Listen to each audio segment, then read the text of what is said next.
Welcome back to the Equine Forum, presented by Twin Spires. Frank Miramati with the call of last year's Sanford at Saratoga. Mo Plex getting the victory under jockey Irad Ortiz Jr., who has, to say the least, been a handful for the other jockeys in recent years at the Spa. But is he the best value play when it comes to betting on jockeys? That is one of the questions that Mike Beer and David Aragona answered with the Daily Racing Form videos that they created, looking at some of the trends and giving you some tips to wager at Saratoga and the proper way to go about it. You can find all of those videos on the DRF YouTube page. But for now, we're going to focus on a couple of different angles, and Mike is with me now. Mike, good morning. Good morning, Mike. It's been a while since I got to talk to you. I'm happy to be back on the show here. Yeah, great to hear your voice. And I really enjoyed watching these videos. There was so much information in there. And I actually had to go back and watch the jockey trainer trends. I had to watch that video twice because there's so much in there. Yeah, listen, there's of course, there's so much information that's way more readily available to players now than there ever has been before. And so, you know, in some ways, you got to try to find a way to parse it down and, you know, use what's important to you and what's not, maybe try to filter out some of the stuff. But, yeah, I mean, there's so much information. Real tip of the cap here, though, as far as the stats that we, you know, displayed in those videos that we did, tip of the cap to David Aragona, though. He's the one who really dug in to these stats using DRS formulator for the most part, and, you know, just sort of found stuff that he found interesting that we could then, you know, take on tape and rip on a little bit. Yeah, he did a great job with them, too. Let's start with the jockey side of things, because we just heard the call of Irad Ortiz Jr. winning one of his several races that led him to a leading jockey title again last year at Saratoga. Is Irad Ortiz Jr. a good value play, considering he wins so many races? I mean, he certainly hasn't been. I don't think he was called a value play. That definitely wouldn't apply, and that was one of the more glaring points of information in the video we did about the top Saratoga jockeys. Irad is going to win a ton of races up here over the 40 days of this meet. But his horses get bet, and this is nothing new. It doesn't only happen in Saratoga. It happens downstate as well. The guy is one of the best riders in the world. So he attracts a lot of attention. When he's named on a horse, that horse gets bet. They win a lot, but they're often underlays. And you can see just over the last, I think it's 5 meets that David pulled, his ROI for all of his mounts. They win, but the ROI is $1.15. And so if you're betting them all, you're not really doing a good job of getting value for your money. The guy's a great rider, but his horses take a ton of money. Who are some of the jockeys that bettors might focus on if they're looking to get more bang for their buck? Yeah, you know, I'll preface this by just saying, you know, personally, and horse players, when you're going through this, again, there's so much information. You have to decide what you want to pay attention to, what you want to focus on, and what you think is most important. Personally speaking, from the way that I like to look at races, and I'm just, you know, speaking for myself here, I really don't care who's riding the horses that I bet on. Jockeys mean very little to me. I know who the good ones are. So does just about everybody else who's paying attention. So it's hard for me to sit here and say, oh, I love to bet when this guy's riding, or I love to bet when that guy's riding, because it's just not the case for me. I don't care who's riding the horses. If I like the horse, the jockeys are relevant to me, but the guys, as far as the stats go for the videos that we pulled up, and I would encourage everybody to go and pull them up on YouTube and sort of take a look, and the stats are right there on the screen for everybody to look at. Dylan Davis is a guy who's he's getting better all the time, and you're still able to get prices on his horses. He is in bigger stables now. He's riding basically first call for Clement. He's in the Chad Brown barn now, starting to get mounts for him. So his ROI is really good right now. It's going to start to go down because he's going to start riding better horses. But right now, you can get value on him. Jose Lascano was a big point of reference for us. You know, he's another guy. He's not in the top barns, but he's been around for a long time. He's a total pro, and he's great on the grass. Jose Lascano rides the turf courses as well as anybody does, and he's not riding for big-name stables, so his horses generally will offer some value. He's got a huge ROI riding on the Saratoga turf over the last 5 years. You could just bet his mounts blind, and you're making money. You know, one of the things that you and David got into in that particular video that we're talking about, and again, you can go to the Daily Racing Form YouTube page to watch all of these videos. But, Mike, one of the things that really struck me, you took a look at the Belmont Meet top jockeys, and the guy with the highest ROI, this blew me away, was Hall of Famer John Velasquez. You can get great value with Johnny V. At least you could at the Belmont Meet. Yeah, I'm with you on that. That was one of the most surprising stats that we put up there as well. And, Johnny, listen, everybody knows who Johnny is. He's a Hall of Famer for a reason.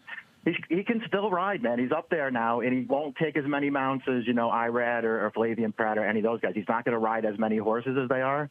But that guy still gets it done, man. I think David was pointing out, too, he did most of that, the big ROI there came, those 4 days of the July 4th. Yeah, they counted in those Belmont stats for some reason, and he had a pretty big weekend there with some big price winners. But still, Johnny's great, man. Maybe the best of all time when all is said and done. And the guy can still get the job done. Do you think bettors tend to overlook him now? Because of the fact that you do have a guy like Irad Ortiz out there and Flavian Pratt and even Jose Ortiz, for example. Do you think Johnny V kind of gets lost in the shuffle sometimes? Yeah, I don't think there's any doubt that he's, sort of been overshadowed now by the younger guys. And again, he's not going to ride as many horses as they are anymore. He's definitely been overshadowed. It really does feel like these days, and maybe part of this is because, Irad, it's always been up here for at least for the last, 10 years or so. It was the Ortiz brothers, right? It was Irad and Jose, and they were pretty much 1-2 in the standings every meet. Now it's Flavian Pratt. He sort of crashed that party on them. And because Jose Ortiz isn't really riding full year in New York anymore, he's really concentrated more on Fairgrounds, Kentucky, those kinds of meets, but he's here for Saratoga. So, maybe he's sort of dropped down the list a little bit as well, but he's going to ride a ton of winners up here at Saratoga. Irad and Flavian are going to dominate the standings here because they're just going to ride all the best horses. And, they're the two guys who deservedly so. They draw all the attention. They ride the best horses. How about on the trainer side of things? Anything in particular stand out to you there? Yeah, I don't know about as far as, just the stats that we put up. I don't think there's anything that surprising on there because, again, the trainer, as far as, the trainer colonies go, it's so top heavy as far as, the real good horses go. And, listen, Chad Brown is going to win the trainer title again because he's just loaded for bear up here. It seems like Fletcher's dropped off a little bit. I don't know. His stakes program, hasn't been as strong in the last year or two as it has been, in years past. And certainly his 2-year-olds aren't they were used to be automatic up here. And he really doesn't seem like he's training them to win first out anymore. So, it was always a head-and-head battle up here for the trainer title between Brown and Fletcher. And now it's just basically Brown. He's just going to win the trainer title just about every year up here. But, so you have to reckon with guys like him. Bill Mott's going to win a ton of races up here. Brad Cox, he won't run as many as Chad and maybe Todd will, but his horses are going to win a ton of races up here. So I don't think there's any, real surprises as far as the trainers go. My take on trainers has always been, Mike, I don't know, maybe you agree with this, maybe you don't. Everybody has a different opinion, and there's, obviously more than one way to look at this stuff. But there are so many guys. They might not have the firepower of Brown and Asmussen and Mott and Fletcher, all those guys. There are so many guys who know what they're doing. And if they'll spot their horses right, and they will win, and you'll be able to get prices on those guys. So I'm always way more interested in trainers like that. But, look, again, you know who's going to win most of the races up here. Your job is to find the guys who are going to maybe not win as many, but are going to have well-meant horses at prices. You know what stood out to me, Mike, was the graphic that you guys put up in that video where it showed the ROI of all the different trainers that are going to be represented at Saratoga. Chad Brown, who you mentioned, is going to be the leading trainer. I think very few people would argue that. He is going to be very tough to dethrone, if you will. He has a surprisingly solid ROI, considering that he is so prolific at that meet. Yeah, it's very true. It's amazing that you're able actually to still get price on him. I think, and that's another thing that did come up during the video too, is one of the things you always have to remember with Chad is he's not just running one horse in a race. I mean, for the most part, he's going to have 2 or even 3 in the same race. And so I think one thing that really boosts his ROI, it'd be nice to do actually a deeper dive study on this. Somebody should actually, maybe pull all of the races that Chad's run over the last however many years with more than one horse in the race, and then just see, because you get a lot of Chad Browns where there's 2 or 3, and the longer or the longest price will wind up winning that race, and that certainly helps boost his ROI, because he'll get a winner at a good price while he's also had 2 other horses in the race that maybe lost as the favorite. Mm-hmm. Yeah. It's a really interesting study. And again, Mike Beer joining me here from the Daily Racing Form. We're looking at some of the trends on the jockey and trainer side. You threw out the name Al Stall Jr. as a guy that you will watch when he brings horses to Saratoga. He's one. Are there any others? Yeah, there's actually, there's quite a few of them. Al Stall is just one of those guys who will come up from Kentucky, and he won't bring a bunch. Maybe he'll run a handful of horses up here, but it's just, he's been around for so long, and I have to go back, 10, 15 years with Al Stall. I just remember him showing up with live horses in Saratoga over and over again. Yeah. His horses are always really well meant. Another guy who won't run a ton up here, but Eddie Keneally will come up from Kentucky with horses, especially. He's really good with 2-year-olds. And when he shows up with a 2-year-old to run in a stakes race at Saratoga, they're super live usually, and they won't draw, that much attention. So those are 2 guys I always look for. Phil Bauer, just over the last, 2 or 3 years, has been, I don't know, man, almost automatic in Saratoga. He's just winning tons of races. The ROI is still good because he's not a household name. He doesn't have a ton of horses, but Phil Bauer knows what he's doing, and so he'll come up here with live horses. It's guys like that. There are a lot of them, though, Mike. I mean, to me, one of the most interesting things about last year's meet, and it's probably not going to continue because there's another guy who is a name now and his stock just keeps getting better, is Saffie Joseph. I mean, he was a guy who a couple years ago, going back 2, 3, 4, 5 years, he couldn't win. Couldn't really win races up here. Last year, he had sort of a breakout meet. He had a huge meet up here in Saratoga last year with a bunch of winners at prices. So it'll be interesting to see if he can keep it going. One of the other videos in this series, the series of videos is called Winning at the Spa. One of the other ones, Mike, is tips for betting Saratoga. And you and David spent some time sharing your thoughts on a couple of things that you think will help people as they prepare to bet Saratoga. So what are a couple of those tips that you would focus on? Yeah, it's hard. That's one of the things that I think you have to try to talk about more in general terms than in specific terms, because again, everybody, there are a lot of different ways to win, and people like to play. There are so many different kinds of bets now, Mike, that, you can focus on any one of those or a variety of those to try to make money. And, not everybody's going to play it the same way.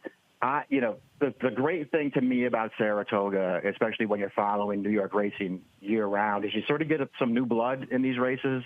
It really sort of adds to the appeal. You get horses shipping in. It just feels like the racing's way more competitive. The fields are bigger. And so to me, the best thing about it is, you're not just dealing with the same old horses as you're seeing downstate in some of the smaller fields. To me, it just opens the races up to being a little bit more creative. Personally, I have totally changed the way that I bet the races. Really, in the last 5 years, it probably started, 8 or 9 years ago, and it just keeps changing. And I think maybe not in the greatest direction, but I just find that for the most part, it's hard for me to find races that I'm really interested in anymore, because horses just get bet. Horses that I feel like were way better prices, not that long ago, are really getting bet now. And to me, just from the way I look at it, it's hard for me to find the value that I feel like I used to find. I used to play tons of pick 4s and pick 5s, and I play almost none now. I just found, if you guys, I think the most important thing, Mike, here is you got to keep track. Everybody should keep track of the bets that they make every day, and just sort of take a look at it every once in a while and see how you're doing. I realized, just going back over the last 4 or 5 years, that I just really wasn't doing as well in pick 4s and pick 5s as I used to. And for whatever that reason is, maybe I'm just not as good a handicapper as I used to be, or whatever it is, but I don't hit enough of them, and the ones that I do hit don't pay enough for me to, really want to keep playing them. And so I've just sort of tapered off. I barely play them anymore. And I'm down to more 2-horse bets, 1 or 2 horses. I love betting horses to win when I'm getting a price, and I'm only making win bets at prices. And I like to play exactas, and I like to play doubles. And that's pretty much what I focus my wager on. But that's just me. The most important thing here is you need to figure out what you're good at, what's working for you, And then that's what you have to sort of, focus your play on, because there's a lot of different ways to make money in this game. You just got to figure out what's working. Mike, I've been betting horses since 1989, and I'm still trying to figure out what works for me. It's the hardest part of the game. Like, I think everybody's been in that boat at some point. Yeah, I mean, one day it works, one day it doesn't work, and I guess that's right. just gambling. But if you go to the Daily Racing Forum YouTube page, you'll see all of these videos. They're called Winning at the Spa.